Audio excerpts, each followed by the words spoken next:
Hello mga kabibig, welcome back sa ating bagong YouTube channel. Ito ang pinakamaingay na YouTuber sa balat ng YouTube. Ako si Kabibig, maglebak-lebak na ta. So alam na natin, no? Hindi na tayo masyashock na in substance ang impeachment complaint laban kay VP Sara. Alam na namin yan. Hindi na kami mashock. Pero na-shock lang kami kasi only Bong Suntay ang bumoto ng no. 54 ang bumoto na yes, may substance itong impeachment ni BP Sara, and 1 no, si Bong Suntay. Grabe, no? So it means si Bong Suntay lang talaga ang talagang alam niya kung ano ang tamang proseso ng impeachment. Sabi ng iba, yan ang aming kongresista. Talagang naninindigan sa tama at mali. Nako, sabi pa ng ilang netizen, ilabas nyo na ang 54, ang 54 na kongresista na membro ng House Justice Committee. Gusto na naming malaman ang mga pangalan nila. Nako po, pati yung mga party list nila. Gusto na naming isulat sa aming mga notebook para sa 2028 hindi na namin bobotohan. Hala ka mga kabibig, parang iba ang pakiramdam ng mga tao ngayon. Parang sila na ang huhusga sa mga kongresistang ito sa 2028. Sabi ng iba, oo nga, may substance in form ang impeachment ni Bisara. Make sure pa mapapatunayan nyo yan ha, kasi baka mapapahiya lang kayo. Sayang ang mga maleta, sabi di umano ng 18 Marines na binibigay ng mga kongresistang ito. At kung akala ng mga kongresistang ito ay matatabunan ang issues tungkol sa flood control project, hindi. Kung akala ng mga kongresistang ito na ang impeachment ni BP Sara ay pangtabo ninyo sa 18 ex-Marines, hindi.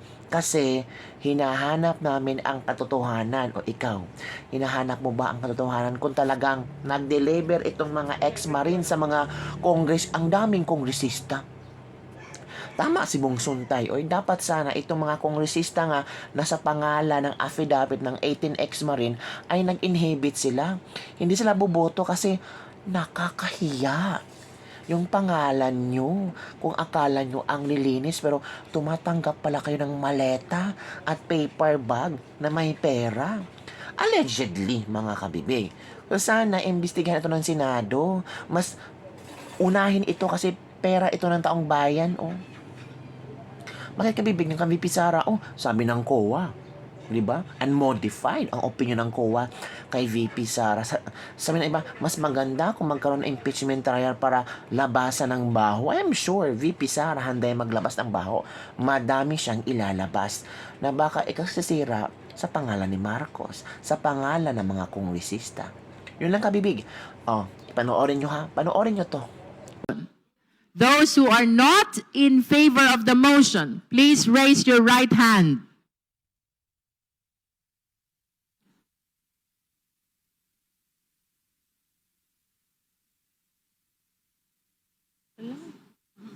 It's okay.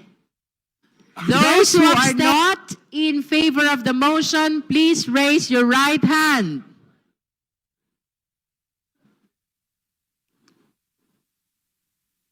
You may put down your hand. Those who abstain, please raise your right hand. We already voted on the sufficiency in substance, and so far, both the Sabalia et al. Impeachment complaint and the Cabrera impeachment complaint were declared sufficient in substance, no? We also approve the motion of Kong Bell, that is for the issuance of notice to the respondent, of course the Vice President, for her to file her answer to the 2 impeachment complaints within the period, non-extendable period of 10 calendar days, no? So, this is supposed to be furnished to the complainant. And from the date of receipt by the complainant of this answer, she is given a period of 3 calendar days to file a reply. And then that reply has to be furnished to the respondent as well, in which case the respondent is given another 3 calendar days for her to file her rejoinder. No? We will be welcoming also the submission of evidence. That is because both complaints have been declared sufficient in substance already. No? If ever there are affidavits and counter affidavits, we should be notified by the complainants because they need to be sworn in before the Justice Committee. When all this evidence and documents are gathered, completely gathered, and all these responsive pleadings are received, then that is the time for us to determine whether there is sufficient ground that support the impeachment complaint. And if the decision of the Justice Committee is in the affirmative, that's the only time that we will be proceeding to the hearing proper. So for the opening statement, that would be all. Thank you.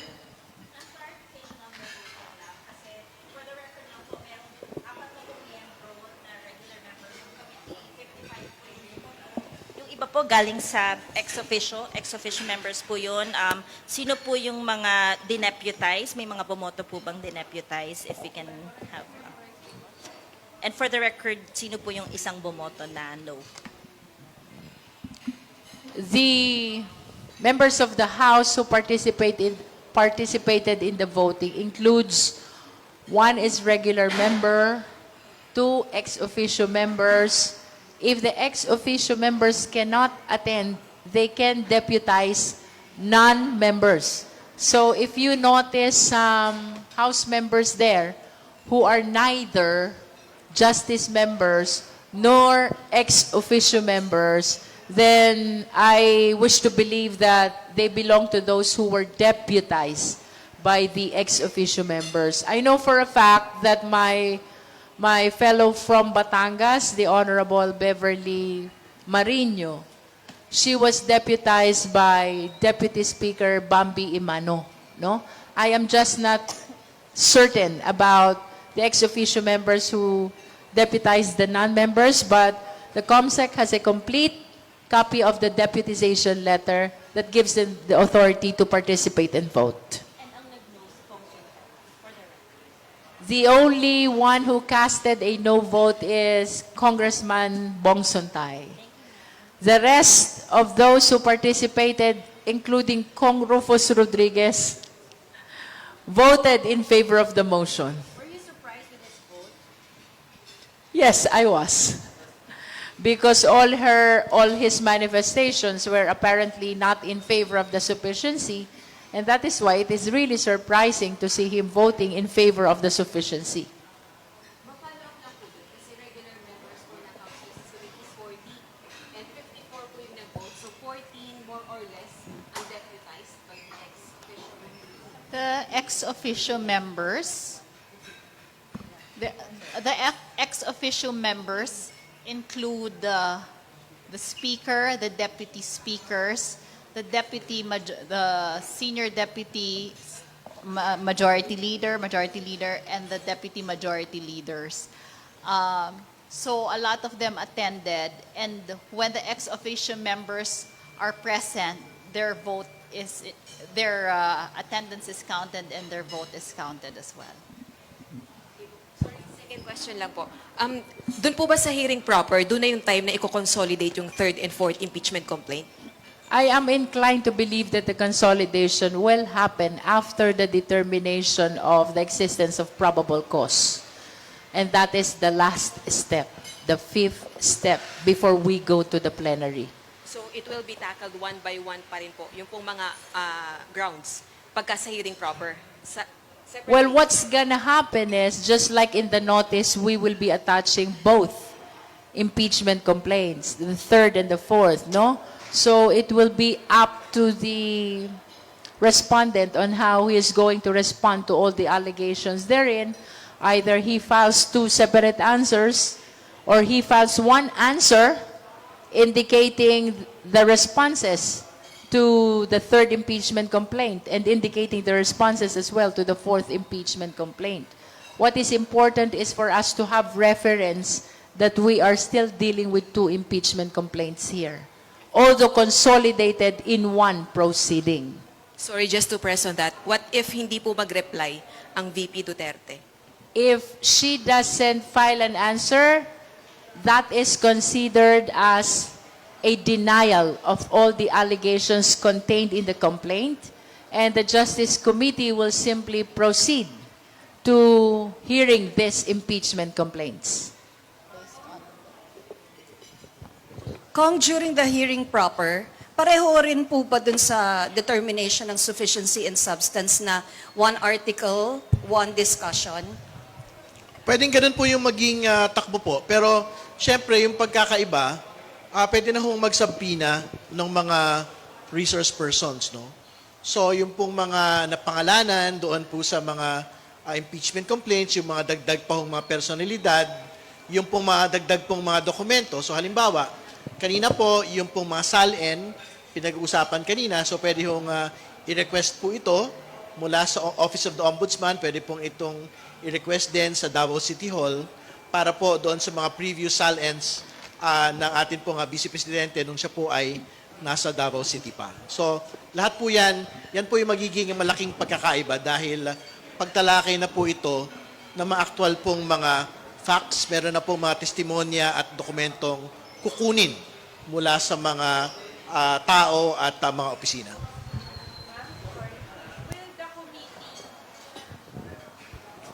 Good afternoon po. Will the committee issue a subpoena on the bank records of the Vice President po? Since the complaints were already found sufficient in substance. There are complainants.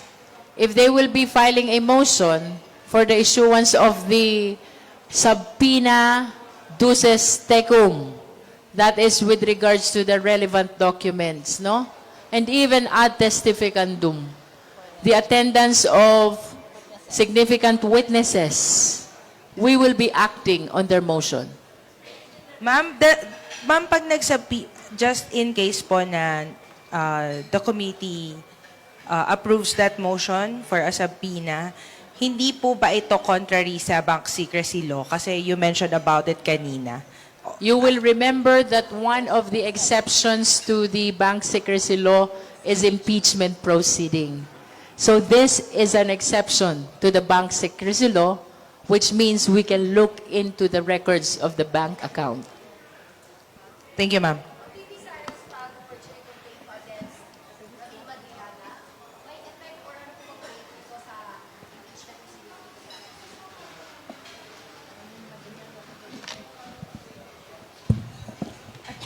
Well, I don't think meron pong effect ito doon sa impeachment proceedings kasi most certainly isa sa pinaho talaga si Ramil Madiaga to prove the truth of his affidavit, no? And again, babalikan po natin yung mga nabasa ho nating mga defenses patungkol po kay Mr. Madriaga. Ang sinasabi po doon, he was never an employee of the Office of the Vice President. I think that matter was touched upon during the proceedings po kanina. Dalawang bagay. Yung po mga contracts of service, tsaka mga job, anong tawag dito? Job order contracts po sa gobyerno, technically hindi po yan mga empleyado ng mga opisina ng burokrasya. No? So, yun yung una. Pangalawa, kung ang status po ni Mr. Madrigaga ay confidential informant within yung sinasabi niya hong context of use of confidential funds, so ibig sabihin, hindi talaga siya maging empleyado, kundi ang estado niya ay confidential informant. So, we will see all of these things as soon as we subpoena Mr. Madriaga to the full impeachment proceedings po after a few weeks. Sir, how would you describe po the timing, or Congresswoman, how would you describe the timing of the filing of the perjury complaint? Because it coincides on the day na boboto yung mga miyembro ng Justice Committee on the sufficiency and substance, and we all know that this is a crucial step for a proper hearing to be conducted. Well, to tell you honestly, we didn't think about the timing, or we didn't even consider or react on the filing of the perjury case. Kami naman ho, ginagawa lang namin yung trabaho namin sa Committee on Justice, and everything that we did in the committee is according to the rules of the House of Representatives and according to the Constitution. So, it's the prerogative of the Vice President to file whatever case she wants to file, but like Congressman Terry said earlier, kung kailangan namin isubpoena yung witness, yung nag-execute ng affidavit, gagawin namin po yun. So that is completely separate and separate from her filing of the perjury case.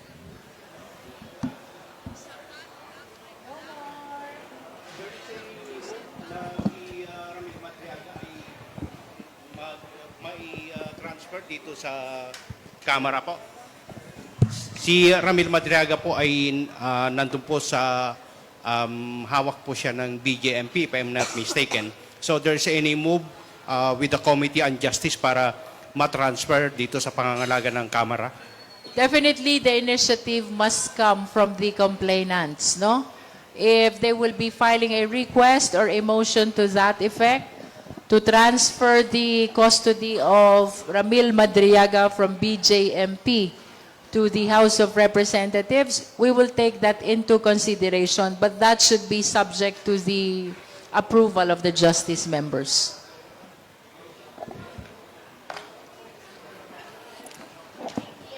Thank you, thank you. Thank you, everyone. So yun na nga, napapress ko na sila. Tapos, ang pangalang Madria, mas naniniwala sila kay Madriaga, no? Kumpara sa 18X Marines. Bakit? Kasi sa Madriaga, pangalan ni VP Sara lang nandun. Sa 18X Marine, nandun kasi mga pangalan nila. So natural, papaniwalaan ba nila ang ex-Marines? Hindi, kasi nandun ang pangalan nila. Nakakahiya naman na nandun ang pangalan mo, tapos paniniwala ka sa 18X Marines. 'Di ba? At halata naman ang gusto ng impeach VP Sara kasi kahit walang kalatoy-latoy at walang substance itong Madriaga istorya ay talagang isiningit talaga nila para sabihin talaga na magnanakaw si VP Sara. 'Di ba? Halata ang pattern. So mga kabibig, maghintay tayo sa kung ano pa mga updates tungkol dito, pero ang mga tao expected na yan. Hindi na kami maniniwala kung madaming mag-no sa impeachment grounds for impeachment ni Sara. Alam na namin yan. So make sure lang sa 2028 walang balimbingan kasi yung 54 na kongresista sama na yan sa listahan. Yun lang kabibig. Bye!